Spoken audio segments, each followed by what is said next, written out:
할렐루야. 나무 십자가 교회에 대한 좋은 소문은 오래전에 들었지만 이렇게 처음으로 와서 이렇게 함께 말씀으로 섬길 수 있게 된 게 저에게는 큰 특권이고 기쁨이라고 고백하고 싶습니다. 오늘 아침에 일부 때에도 함께 말씀을 나누었지만 아침에 도착을 해서 잠깐 기도하는데 하나님께서 이 나무 십자가를 어떻게 느끼고 계세요? 라고 이렇게 하나님께 물어보는데 제가 금방 하나님 제 마음속에 어떤 느낌을 주셨냐면 내가 너무너무 사랑하는 교회다 라는 그런 마음을 알려주셨습니다. 제가 그 하나님의 마음을 느끼면서 제가 큰 기쁨이 있었고 은혜가 있었습니다. 오늘 아침에도 일부 예배 참석하신 분들의 모습 속에서 주님을 사랑하는 그 모습을 볼 수 있었고 또 이렇게 2부 예배에서 여러분의 모습을 보니까 정말 주님을 사랑하는 분들이구나 하는 그런 느낌이 제 안에 있습니다. 제가 어떻게 여러분의 속사정을 다 알 수 있겠어요. 하지만 그냥 주님이 주시는 제 마음속에 있는 그런 느낌은 정말 주님을 사랑하시는 분들이다. 그리고 주님께서 정말 사랑하시는 분들이다 라는 그런 마음을 주셨습니다. 제가 오늘 여러분과 함께 나누고 싶은 이 말씀은 우리가 잘 알고 있는 고린도전서 13장 사랑장에 바로 전에 기록되어져 있는 말씀입니다. 이전에 성경이 기록되어졌을 때는 장절이 구분되어져 있지 않았죠. 그런데 장절이 구분되어져 있으니까 우리가 이해하기 쉬운 부분도 있지만 어떤 때는 그냥 우리가 중요하다고 생각하는 그 부분만 주목해서 읽기 때문에 성경의 전체적인 맥락 속에서 그 말씀을 이해하는 데 어떤 때는 오히려 방해가 되는 그런 경우도 있는 것 같습니다. 바울은 고린도 교회에 편지를 쓰면서 여러 가지 하고 싶은 이야기들이 있었던 것 같습니다. 고린도전서 12장 이전의 그 말씀들을 보면 고린도전서 1장 12절 말씀에 내가 이것을 말하거니와 너희가 각각 이르되 나는 바울에게, 나는 아볼로에게, 나는 게바에게, 나는 그리스도에게 속한 자라 한다는 것이니. 그러니까 바울이 고린도 교회에 대해서 이야기를 듣는데 어떤 사람들이 말하기를 나는 바울에게, 자기에게 속했다고 하니까 좀 기분은 괜찮았겠죠. 그런데 또 나는 아볼로에게, 어떤 사람은 성경 교사였던 아볼로에게 속했다. 또 나는 게바에게, 베드로에게, 나는 그리스도에게, 뭔가 영적인 것처럼 나는 그리스도에게 속했다라고 이렇게 말하는 이야기를 들었습니다. 그래서 바울은 이 이야기를 언급하면서 교회 안에 함께 그들이 모여서 주님을 예배하지만 그들 안에 뭔가 나는 누구에게 속하고 나는 누구에게 속했다고 하는 그런 파당이 있었다는 것을 알고 또 거기에 대한 자기의 마음을 이렇게 피력하고 있는 그런 말씀들이 기록되어져 있기도 합니다. 그런데 바울은 또 고린도전서 6장 16절에서 20절 말씀 속에 특별히 18절 말씀을 보니까 음행을 피하라. 사람이 범하는 죄마다 몸 밖에 있거니와 음행하는 자는 자기 몸에 죄를 범하느니라. 그래서 창기와 합하는 자는 창기와 한 영이 된다라는 그 말씀도 하면서 그 고린도 교회 안에 있는 이런 성적인 부도덕함의 그런 문제, 음란의 문제에 대해서도 언급하고 있는 것을 볼 수 있습니다. 또 바울은 부부 관계나 결혼 관계에 대해서도 이야기를 하고 있는 것을 볼 수 있어요. 그래서 특별히 고린도전서 7장 9절 말씀에 보니까 만일 절제할 수 없거든 결혼하라. 정욕이 불같이 타는 것보다 결혼하는 것이 낫다. 라고 이렇게 이야기하기도 하고 또 가정에서 한 배우자는 믿고 한 배우자는 믿지 않는 그런 가정 속에서 불신자가 있는 배우자가 있는 가정 안에서 어떻게 관계를 해야 되는지에 대한 그런 언급도 하고 있는 것을 보면 그 교회 안에 있는 성도들 안에 결혼 관계 안에 부부 관계 안에 좀 복잡하고 어려운 문제들도 있었던 것 같습니다. 또 고린도전서 8장 4절 말씀에 보니까 그러므로 우상의 제물을 먹는 일에 대하여는 우리가 우상은 세상에 아무것도 아니며 또한 하나님은 한 분밖에 없는 줄 아노라 라는 이 말씀을 통해서 우상을 숭배하는 것과 우상의 제물을 먹는 것, 뭐 한국적으로 이해를 한다고 한다면 제사 드리는 것과 그 제사 드릴 때 놓았던 제사상에 놓였던 그 음식들을 먹는 것에 대해서 그런 비슷한 그런 내용들을 언급하고 있는 것을 보면 그 고린도 교회 안에도 그런 문제들이 있었던 것 같습니다. 남녀 차별의 문제, 고린도전서 11장 12절을 말씀해 보면 이는 여자가 남자에게서 난 것 같이 남자도 여자로 말미암아 났습니다. 그리고 모든 것은 하나님께서 났다라는 이런 말씀을 하면서 남자와 여자의 그런 차이는 있지만 차별은 아니라는 그런 이야기도 이렇게 바울이 나름대로 언급하고 있는 것을 보면 그런 문제도 교회 안에, 고린도 교회 안에 있었던 것 같습니다. 또 성만찬의 문제를 언급을 하고 있는 것을 보면 또 교회 예식에 관련된 문제로 인해서 몇몇 사람들 안에 또 어려움과 혼돈이 있었지 않았나 생각이 들기도 합니다. 또 고린도전서 12장 12절 말씀에 보니까 몸은 하나인데 많은 지체가 있고 몸의 지체가 많으나 한 몸인과 같이 그리스도도 그러하다라는 이 말씀을 통해서 은사와 그리고 직임 문제에 대해서 언급을 하고 있는 것을 보면 고린도 교회는 여러 가지 다양한 그런 은사들이 나타나고 그리고 그 은사로 인해서 교회 안에 그런 그 활력이 넘치고 있었지만 뭔가 혼돈이 있었고 질서가 필요하다고 생각을 해서 바울은 또 그 문제를 언급을 하고 있었던 것 같습니다. 그런데 바울은 이런 파당의 문제, 음란의 문제, 결혼 관계나 또 부부 간의 문제, 우상 숭배라든지 또 교회 예식에 관련된 문제, 은사나 직임의 문제 이런 것들을 언급을 하면서 나름대로 여러 가지 많은 그 길들을 답들을 주고 있지만 12장 31절 말씀에 바울이 내가 너에게 가장 좋은 길을 보여주겠다고 하면서 13장에 우리가 알고 있는 것처럼 사랑에 대해서 이야기하기 시작합니다. 고린도전서 13장 1절에서 3절 말씀에 보면 사랑의 필요에 대해서 언급을 하고 있고 4절부터 7절까지의 그 말씀을 보면 사랑이 무엇인지에 대한 그 사랑의 정의를 내리고 있습니다. 사랑에 대해서 15가지 정의가 내려져 있는 것을 볼 수 있어요. 근데 그 사랑을 보면 단순히 사랑은 추상적인 것이 아니라 사랑은 이런 것이다. 표현되어지고 행동되어지는 것. 그래서 저는 제 나름대로 사랑이라고 정의할 때 사랑은 그냥 사랑하는 것이다. 그러니까 명사가 아니라 사랑은 동사다. 라는 그런 생각을 해오고 있습니다. 그런 것 같습니다. 하나님은 사랑이십니다. 그래서 하나님은 사랑을 창조하지 않으셨어요. 하나님이 사랑이시기 때문에 하나님 그분이 사랑이시기 때문에 우리가 참된 그 사랑을 알기 위해서는 하나님의 관계 속에 들어가서 그 사랑을 경험할 때 우리 사랑을 알 수 있고 그리고 참된 그 하나님의 사랑을 우리가 알고 그것을 전하게 될 때 사람들이 나를 통해서 그 하나님의 사랑을 경험할 수 있게 되는 것이죠. 그런데 세상은 사랑에 대해서 많은 이야기를 하고 있습니다. 사랑 이야기는 많은데 정작 참된 사랑을 찾아보기 힘든 세상이 되어져 버렸습니다.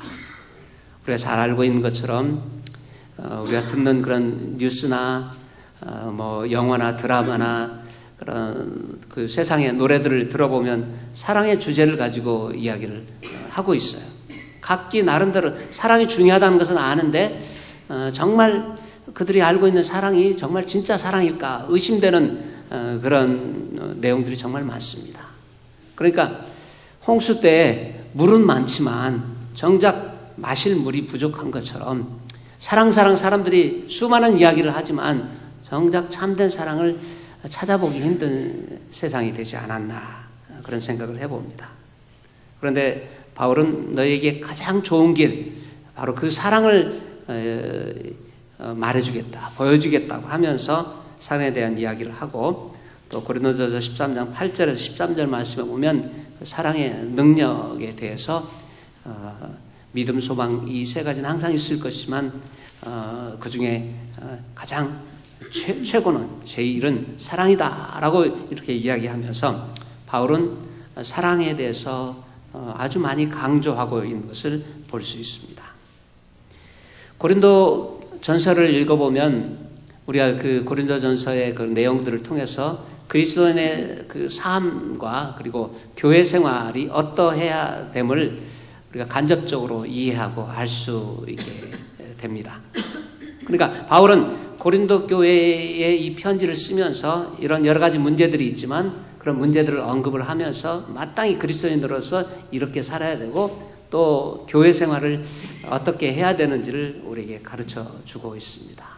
그래서 나름대로 그런 길들을 해결책을 주고 있지만 바울의 마음속에 이 12장 31절 말씀에서부터 시작하면서 사랑에 대해서 가장 좋은 길을 이 사람들에게 이분들에게 전해줘야 되겠다 하는 이런 마음으로 바울은 이 편지를 쓰고 있다고 생각을 합니다. 오늘날의 교회들에도 보면은 비슷한 그런 문제들이 있는 것을 볼 수 있습니다. 교회 안에 함께 주님을 믿는다고 예배한다고 모이면서도 나는 누구에게 속했고 나는 누구에게 속했고 이런 그런 파당도 있고 그것으로 인해서 교회 안에 이제 보이지 않는 그런 균열이 생기기도 하고 또 크리스찬들 안에 그런 어떤 성적인 그런 부도덕함의 그런 문제로 인해서 어려움을 가져다 주고 그래서 많은 사람들이 오히려 믿지 않는 사람들까지도 그런 기독교를 이렇게 비난하는 그런 일들도 있어지는 것을 보면서 안타까운 그런 마음을 우리는 함께 느끼고 있습니다. 또 교회 안에서 그런 그 부부 관계라든지 아니면 가정에서의 부부 관계라든지 또 개인적인 어떤 그 관련된 결혼과 관련된 그런 문제라든지 남녀 차별에 관련된 그런 문제라든지 또 우상 숭배와 관련된 그런 문제와 언급을 해서 제사 문제라든지 그 제사상에 올려놓은 제물의 문제라든지 이런 것을 가지고 또 혼돈이 오는 경우도 있고 또 은사라든지 이런 직임의 문제를 가지고서 서로 싸우고 또 시기하고 그러면서 어려움을 가져오는 그런 경우들이 종종 교회들 안에 나타나고 있는 것을 볼 수 있습니다.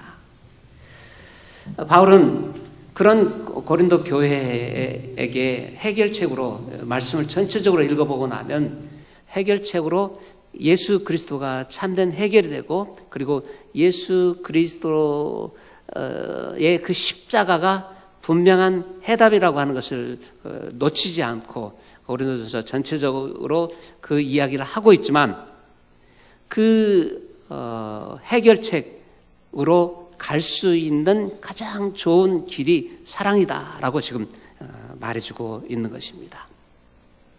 우리는 이런 우리 삶 속에 이런 여러 가지 문제들을 경험을 하게 될 때 우리는 선택할 수 있는 그런 많은 길들이 있잖아요.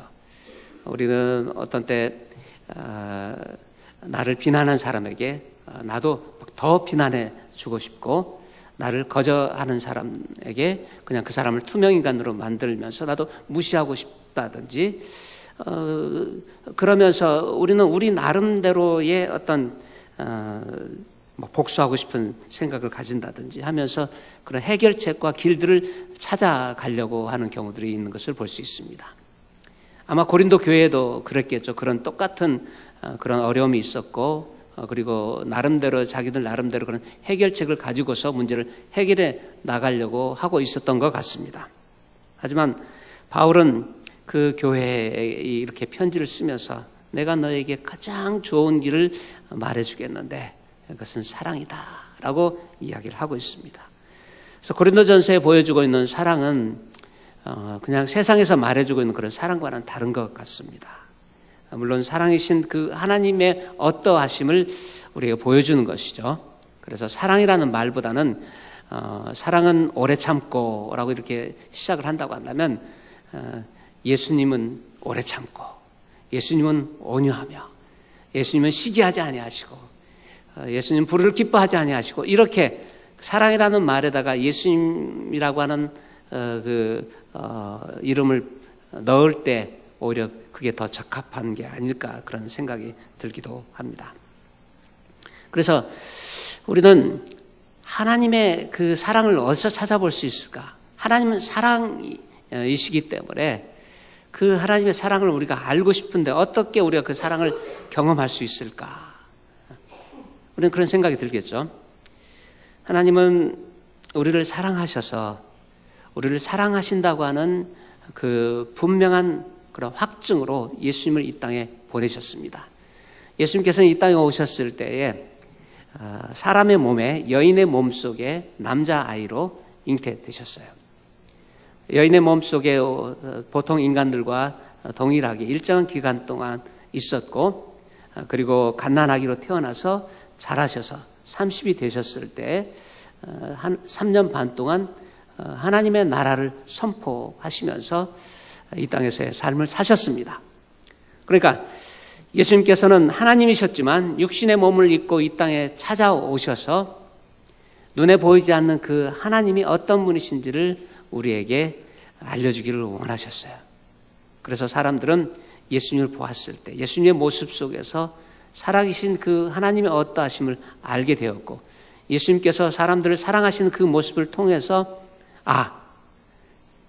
하나님께서 우리를 이렇게 사랑하시는구나. 예수님이 이 땅에 오셔서 많은 사람들을 만나셨고, 그들과 함께하는 시간들을 통해서 예수님은 그들을 바꾸려고 애쓰지 않으셨습니다.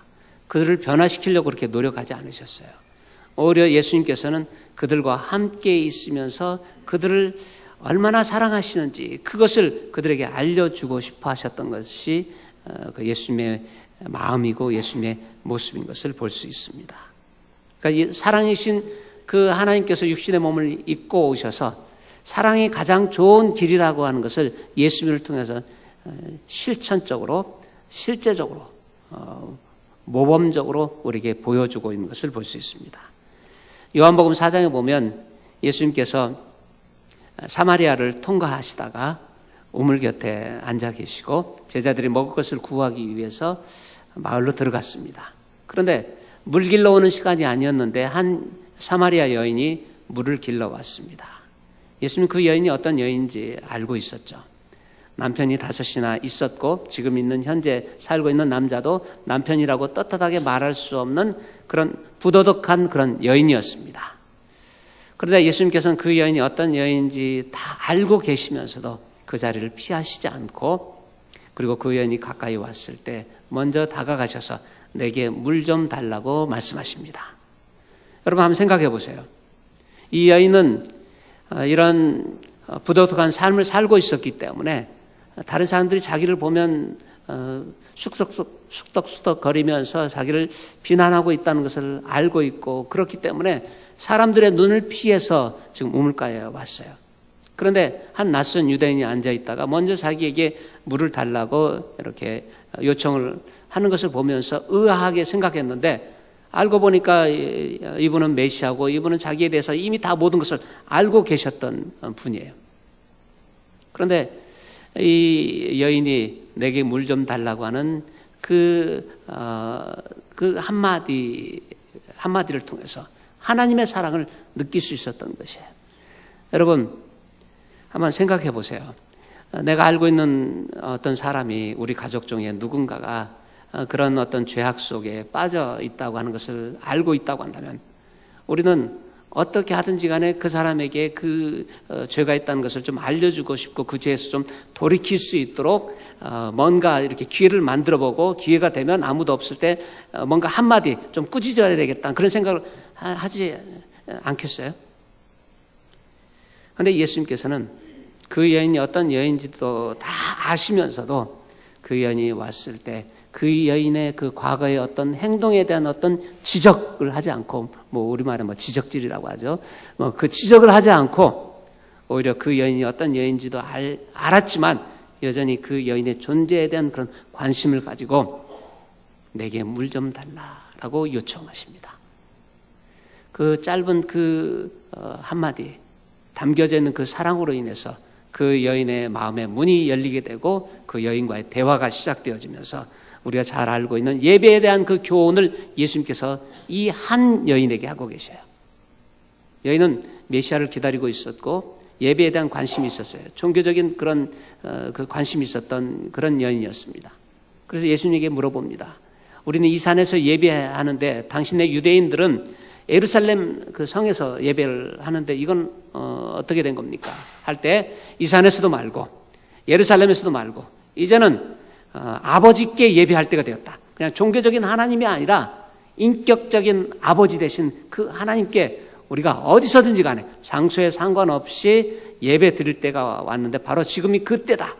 그러면서 예배하는 자들은 신령과 진정으로, 그러니까 영 안에서 진리 안에서 아버지께 예배할 때가 되었다라고 하는 이 예배에 대한 소중한 교훈을 지금 말하고 있습니다. 그 여인은 그 이야기를 듣고 메시아를 만났다는 것을 알고 동네에 달려가서 사람들에게 말합니다. 내가 행했던 그런 그 과거의 일들을 나에게 말해준 이 사람을 와보라. 사실 예수님께서 그렇게 지적한 게 아닌데 예수님이 이미 알고 있으면서도 자기를 그렇게 사랑으로 대해준 것을 알았기 때문에 이 여인은 그 예수님을 알아차리고 그 메시아 되신 예수님을 가서 동네에 가서 전하고 그 일로 인해서 사람들이 예수님께 오게 되고 그 사마리아 땅에 복음이 들어가는 역사가 일어날 수 있었습니다. 그러니까 예수님께서 사랑을 선택하고 그 여인에게 다가갔을 때 그 여인의 마음의 문이 열리게 된 것이죠. 우리가 살아가면서 우리 주변에서 우리는 종종 그런 사람들을 만날 수 있겠죠. 쉽게 그 사람이 죄인이라는 것을 알고 있고 그 사람이 허물이 있다고 하는 것을 알 수 있는 그런 사람들이 우리 주변에 쉽게 우리는 만날 수 있고 우리 가까이에 있을 수 있습니다. 베드로는 그가 베드로 전서에 편지를 쓰면서 이런 얘기를 했어요.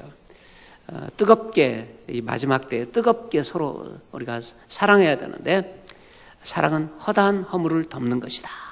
사랑은 허다한 허물을 덮는 것이다. 저는 이 말씀을 몇 년 동안 묵상을 했어요. 저는 매일매일 묵상하는 말씀도 있지만 어떤 말씀은 하나님 몇 년 동안 계속해서 묵상하게 하시는 그런 말씀이 있는데 이 말씀을 굉장히 오랫동안 이렇게 묵상을 하면서 어느 날은 이게 어떻게 저한테 은혜가 됐냐면 이 말씀을 바울이 아니라 베드로가 하고 있다는데 저는 굉장히 은혜를 받았어요. 베드로가 편지를 쓰면서 사랑에 대한 이야기를 하고 있어요. 베드로는 우리가 잘 아는 것처럼 예수님의 그 사랑받는 제자였지만 예수님이 이미 예고하셨는데도 3번이나 부인하고 저주하면서까지 예수님을 부인했던 그런 사람이에요. 그런데도 예수님을 만나고 나서도 그런데도 불안하니까 자기가 할 줄 아는 건 어부였었으니까 고기 잡으러 가자 해가지고 선동질해서 고기 잡으러 갔다가 또 예수님이 그 베드로를 그 바닷가에서 기다렸다가 생선을 구워놓고 그 아침 식사를 준비해놓고 또 베드로를 부르셔서 물어보시잖아요. 바요나 시몬아, 네가 이 사람들은 나를 사랑하느냐? 3번이나 그렇게 물어보시잖아요. 그러니까 베드로는 열심히 있었던 사람이었고 자기가 무엇이든 다 할 수 있다고 생각했던 그런 사람이었는데 자기가 실수하고 나서 실수했는데도 실패했는데도 자기를 끝까지 포기하지 않으시고 찾아오셔서 네가 나를 사랑하느냐라고 이렇게 예수님이 물으셨을 때 따지려고 물어보신 건 아니겠죠. 비꼬느라고 그래 네가 나를 사랑해 하고 하는 그런 질문 아니셨겠죠. 오히려 예수님의 그 질문은 베드로 속에 여전히 자기가 실패했어도 주님 앞에 자기가 사랑한다고 그렇게 고백은 못해도 자기 속에 여전히 주님을 향한 사랑이 있다고 하는 것을 예수님은 보고 있었기 때문에 예수님은 그것을 베드로 스스로도 알아차릴 수 있도록 그런 질문을 하지 않으셨을까 그런 생각이 들더라고요. 그래서 베드로는 그렇게 대답하잖아요. 내가 주님을 사랑하는 줄 주님이 아십니다. 베드로가 달라졌어요. 베드로는 이전 같았다고 한다면 아마 그랬을 거예요. 예수님 그것도 모르세요. 내가 예수님을 사랑하는 줄 그것도 모르십니까? 하고 아마 항의하듯이 그러면 내가 예수님을 얼마나 사랑하는데요. 십자가에 못 박혀 죽기 전처럼 내가 죽기까지 예수님을 따라가겠습니다. 그렇게 사랑하겠습니다. 이렇게 얘기했던 사람인데 베드로는 이제 달라져서 내가 주님을 사랑하는 줄 주님이 아십니다. 베드로는 이렇게 예수님의 사랑을 경험했던 사람입니다. 그러니까 자기의 사랑을 자기의 허물을 그렇게 덮어주셨던 그 예수님을 그렇게 만났기 때문에 베드로는 이제 사랑에 대한 이야기를 하면서 사람들에게 허물이 있다고 하더라도 정말 사랑한다고 한다면 뜨겁게 우리가 사랑하는데 사랑이라고 하는 것은 그 허물을 덮어주는 것이다. 여러분, 우리는 다른 사람의 허물을 없애줄 수는 없어요. 죄를 없애줄 수는 없습니다. 나의 죄도 내가 없앨 수 없어요. 하나님이 예수 그리스도의 십자가를 통해서 그 허물과 죄를 씻어주시고 덮어주시고 죄는 하나님만 해결해 주실 수 있는 것이죠. 우리가 할 수 있는 것은 다른 사람의 죄를 들춰내면서 내가 없애줄 수 있고 내가 해결해 줄 수 있는 것처럼 그렇게 호들갑을 떠는 것이 아니라 진정한 사랑이라고 하는 것은 그 사람의 허물까지도 명백하게 드러나 있는 그런 죄까지도 사랑으로, 뜨거운 사랑으로 덮어주는 것이죠. 예수님께서는 그런 사랑을 선택하셨습니다. 예수님께서는 또 한 번 길을 가시다가 부자였던 삭개오를 만납니다. 삭개오는 그 당시에 그 위대한 그런 선지자였던, 요즘으로 얘기를 한다고 한다면 슈퍼스타였던 예수님을 아마 한번 만나보고 싶었을 거예요. 근데 자기가 살던 동네 여리고에 예수님이 왔다는 이야기를 듣고 달려나가서 보려고 했는데 키가 작아서 볼 수가 없었어요. 그래서 서성이다가 옆에 나무가 하나 있는 것을 보고 예수님이 지나갈 것이라고 생각하는 그곳에 있는 그 나무로 올라가서 예수님을 보고 있었습니다. 그런데 생각대로 예수님께서 그 밑으로 지나가셨는데 예수님이 지나가시다 그 길을 잠깐 멈추시고 삭개오를 쳐다보셨어요. 한번 생각해 보세요. 그 위대한 그 예수님, 슈퍼스타인 그 예수님을 그냥 먼 발치서만이라도 바라보고 있는 것이 너무너무 행복하고 좋아서 이렇게 보고 있었는데 지금 자기 앞으로 지나가다가 그 밑에서 이게 고개를 들고 눈이 딱 마주쳤어요. 순간 당황스러웠겠죠. 그런데 더 당황스러웠던 것은 무엇이냐면 예수님께서 그 삭개오의 이름을 아시고 삭개오야 내려오라. 내가 오늘 너의 집에 유하고 싶다. 머물고 싶구나. 순간 당황했지만 예수님의 말씀을 듣고 내려와서 예수님을 초대하고 함께 식사를 하면서 삭개오는 너무너무 신났어요. 그 예수님이 자기 집에 함께 있겠다고 하는 것이 너무너무 좋아가지고 내가 가난한 사람들에게 내가 가지고 있는 재산의 절반을 나누어 주겠습니다. 여러분, 우리가 1,000원을 가지고 있는데 그 절반 500원을 다른 사람에게 주겠습니다. 가난한 사람에게 주겠습니다. 이건 뭐 대부분의 사람들이 할 수 있는 거예요. 10만 원을 가지고 있는데 5만 원을 주겠습니다. 조금 아깝긴 해도 그래도 괜찮겠죠. 하지만 내가 100억을 가지고 있는데 그 절반인 50억을 가난한 사람에게 나눠주겠다. 이거는 쉽지가 않은 거예요. 그래서 부자들은 외롭습니다. 돈이 많으면 많을수록 외로운 사람들이 많아요. 왜냐하면 사람들이 가끔 오래간만에 찾아오는데 반가워서 찾아오는 줄 알았더니 돈 빌리러 찾아오니까 그러니까 다음부터는 사람들 만나고 싶지가 않은 거예요. 삭개오는 사람들로부터 그런 조롱을 당하던 사람입니다. 왜냐하면 세리장이었기 때문에. 사람들은 그 삭개오의 돈은 좋아했지만 삭개오라는 인물은 그렇게 탄탄하게 생각하지 않았어요. 로마의 그런 관원으로서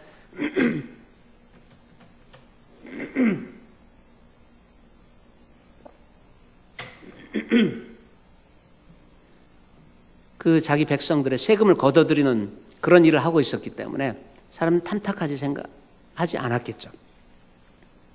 그런데 그런 삭개오에게 예수님이 찾아오셔서 함께 하고 있을 때 그 외로웠던 삭개오는 자기가 그렇게 피땀 흘려 모아놓았던 그런 재물이 하나도 아깝지가 않았어요. 그래서 내가 이 재물의 절반을 가난한 사람에게 나눠주고 혹시 내가 도적질한 게 있었다고 한다면 4배로 그것을 갚겠습니다. 라고 이렇게 이야기하는 것을 보면 삭개오는 그래도 상당히 도덕적으로 그런 그 의로운 나름대로 삶을 살았던 그런 사람이 아닌가 생각이 듭니다. 예수님께서는 그럴 수 있었겠죠. 삭개오를 찾아가서 네가 재정이 많으니까 좀 가난한 사람에게 좀 나눠주고 또 어떤 필요가 있으니까 좀 힌트를 주면서 이런 어떤 압박감을 주면서 이렇게 헌금도 좀 하게 그렇게 할 수도 있었겠죠. 하지만 예수님 전혀 그런 의도가 없으셨어요.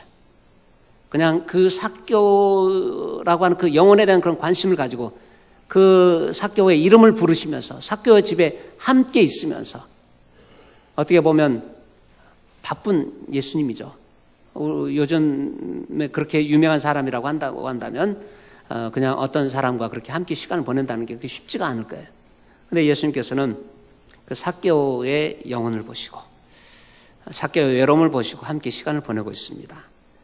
이 삭개오의 기록이 기록되어져 있는 누가복음의 앞장에 보면은 어떤 기록이 있냐면 한 번은 예수님께서 제자들에게 말씀하시는 중에 부자가 하나님의 나라에 들어가는 것이 얼마나 힘들고 어려운 것인가라는 이런 이야기를 하면서 마치 낙타가 바늘구멍을 통과하는 것만큼이나 부자가 하나님의 나라에 들어가는 것이 힘들다. 거의 불가능하죠. 그렇죠? 인간적으로 본다고 한다면 어떻게 낙타가 그 바늘구멍으로 통과해서 지나갈 수 있겠습니까? 그런데 그런 불가능한 일이 지금 이 삭개오의 사건에 나타나고 있어요. 어떻게 해요? 그 이유가 뭡니까? 원인이 뭐예요? 예수님의 그 사랑. 예수님이 사랑을 선택하시고 그 사랑을 삭개오에게 보여주기 시작했을 때 삭개오의 마음의 문이 열리고 오늘 구원이 이 집에 이르렀다 하면서 삭개오와 삭개오 가정이 주님께로 돌아온 그런 역사가 일어났어요. 그렇습니다. 우리는 살아가면서 우리의 편견대로 어떤 사람들에 대해서 판단을 하고 이 사람은 이럴 것이다 라고 생각을 하면서 어떤 그런 필요를 보면서도 그걸 무시하고 살아갈 때가 있어요. 하지만 그 순간이라고 할지라도 우리는 그 사람의 가장 필요한 가장 좋은 길, 사랑을 우리가 선택할 수 있는 하나의 길이라는 것을 우리는 예수님의 이 모습 속에서 발견해 볼 수 있습니다. 또 한 번은 예수님께서 마태복음 5장, 6장, 7장의 말씀 속에 있는 것처럼 산상수훈의 말씀이죠. 오늘날로 얘기하면은 산상 심령 대부흥회 산 위에서 막 영적인 귀한 말씀을 전하시고 내려옵니다. 수많은 무리들이 예수님을 따랐어요. 그런데 갑자기 어디서 나타났는지 한 나병 환자가 예수님의 발 앞에 엎드려서 주여 원하시면 나를 깨끗게 하실 수 있습니다. 근데 그 소리가 들려서 보니까 거기에 나병 환자가 있었어요. 어떻게 나병 환자가 그 자리까지 올 수 있었는지 저는 한번 생각을 해봤어요. 어떻게 나병 환자가 그 자리까지 올 수 있었을까? 옛날에 그 구약에서는 나병 환자들은 그 당시에는 길을 갈 때 부정하다 하는 소리를 하면서 길을 가야 됐어요. 모양도 흉측하고 냄새나고 그러기 때문에 전염성도 있고 하기 때문에 사람들에게 나는 나병 환자입니다. 부정한 사람입니다. 그래서 알려져서 피할 수 있게 하면서 길을 갔어야 되었는데 어떻게 올 수 있었을까? 그러다가 이건 뭐 순전히 제 생각입니다. 아마 이 사람은 그런 얘기를 했었을 것 같아요. 부정하다 하면서 예수님께 가까이 접근을 하고 있었는데 사람들이 그 예수님께 너무너무 환호하고 있었기 때문에 이 소리가 들리지 않았었던 것 같아요. 아무튼 이 나병 환자는 예수님의 발 앞에 오게 되고 그리고 예수님의 발 앞에 엎드려서 주여 원하시면 나를 깨끗게 하실 수 있습니다. 율법을 어기고 이 나병 환자가 예수님의 발 앞에까지 왔어요. 그런데 더 놀라운 것은 무엇이냐면 예수님께서 율법을 어기고 몸을 기울이고 그 나병 환자에게 손을 대시면서 신체적인 접촉을 하면서 내가 원하노니 깨끗함을 받으라 라고 말씀하십니다. 저는 그 말씀을 묵상할 때마다 내가 만약 그 문둥병자였다고 한다면 어땠을까? 아마 이 문둥병자는 자기가 문둥병에서부터 고침을 받았다고 하는 이 사실은 시간이 흘러가면서 자기 기억 속에서 사라졌겠지만 하지만 자기에게 몸을 낮추고 그 인자한 그 눈빛으로 바라보시면서 당신의 손을 대고 내가 원하는 이 깨끗함을 받으라 말씀하셨던 그 순간 그 예수님의 모습 그 예수님의 손길은 아마 평생 동안 잊지 못했을 거라고 생각을 합니다.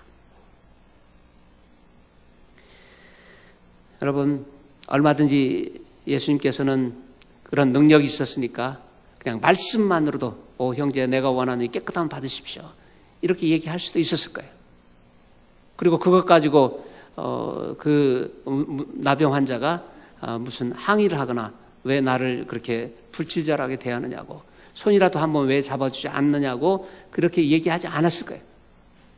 그냥 자기가 고침받은 것만 해도 그냥 감사해서 떠났을 터인데, 예수님께서는 그 문둥병자의 그 질병만 고친 것이 아니라 그 문둥병자의 영혼을 보시고, 그 문둥병자가 문둥병에 걸리면서 자기는 저주받았다, 나는 하나님께로부터도 이렇게 버림받은 사람이다 라는 그런 느낌 속에서, 그런 수치감 속에서 살아왔던 이런 사람이었는데, 예수님께서 그렇게 만져주심을 통해서, 그 사랑을 그런 만져주심을 통해서 보여주셨을 때, 그때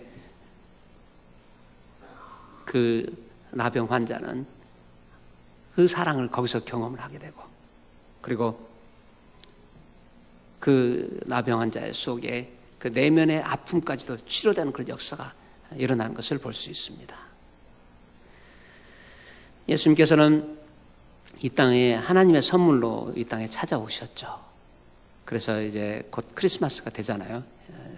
그래서 물론 어떤 분들에게는 신나는 크리스마스가 아니라 부담스러운 크리스마스 되겠죠. 자녀들이 많으면 선물을 해야 되니까. 그런데 우리가 크리스마스 때 선물을 할 때의 그 의미가 무엇입니까? 이 땅에 최고의 선물로 오신 그 예수 그리스도에 대한 그런 상징으로 서로의 선물을 나눠주면서 예수 그리스도를 기념하는 날, 예수님께서 이 땅에 찾아오신 날을 기념하는 날이 크리스마스잖아요. 그렇게 하나님께서는 어떻게 보면 당신의 전부라고 볼 수 있는 예수님을 우리에게 선물로 주셨어요. 쉬운 게 아니죠. 우리는 하나님이니까 그렇게 가능하다고 생각할 수 있을지 모르겠어요. 근데 제가